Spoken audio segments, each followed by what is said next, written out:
The Mount has witnessed a great deal of Gibraltar's history, but in recent times it's fallen out of sight and into disrepair.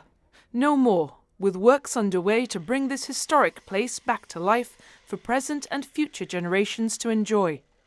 And the first part of this revival is the Events Hall, now known as the Parasol Hall. The Mount is a place of very much historical importance, right? And we felt very connected to the history of the site. During the Great Siege, it was actually one of the only areas in Gibraltar that was a cultivated space, which is hugely symbolic given all the issues that we're having with blockades and food transfers, etc. So it's almost like things happen again. So for us, it was very important to just contribute to something which is relatable in this day and age. For Ruth and the Foundation, bringing life to such an important site was critical in essentially giving an opportunity for this site to live beyond the past and looking towards the future in a versatile environment that can be used by the community.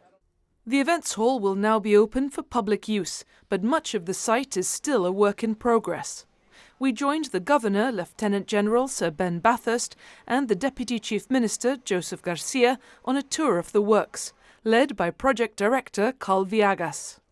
This is a very large area, so from the removal of all vegetation to allow us to understand what the project is, then the Porter's Lodge that we see very near the Loreto Convent, so that has been converted into what is a registry office, so it can deal with the back office elements of it. But what you're referring to, the ballroom or the event hall, is one that many still remember as having had weddings here. Obviously back then it didn't have perhaps the touch that we are applying now. So we are really using not just the event hall but the area around to give the whole place the gravitas that it requires. What's the next step? I mean, we'll be taking through the old house itself. What's the plans for that? The next phase is to really understand the building. We're going to be stripping, removing what are the carpets, looking at the timbers. The infrastructure will need to be removed. So even though one might think that the actual place just needs a paint job, once you have to replace what is the electricity, the plumbing, introduce air conditioning, now the new facilities, IT facilities, that requires a lot of work. So the stages right now during this year will be to understand the real resources that we have to put into the building. We're going to be looking at new uses, we're going to be looking at how we can make this old gem shine once again. I'd heard a lot about the Mount, and people of my father's generation always ask about what's happened to it, so I was delighted to be invited and to have a look, see what construction work is going on, see how much the benevolence of the Parasol Foundation is donating to this, and really the sort of the ideas of the government to bring this into use. It's great to see. And what can you tell us about that further work that's going to be done, especially as the Governor's mentioned, opening that up to the public? So one area is the gardens. I mean, Carl Viegas has done a wonderful job as a project director here.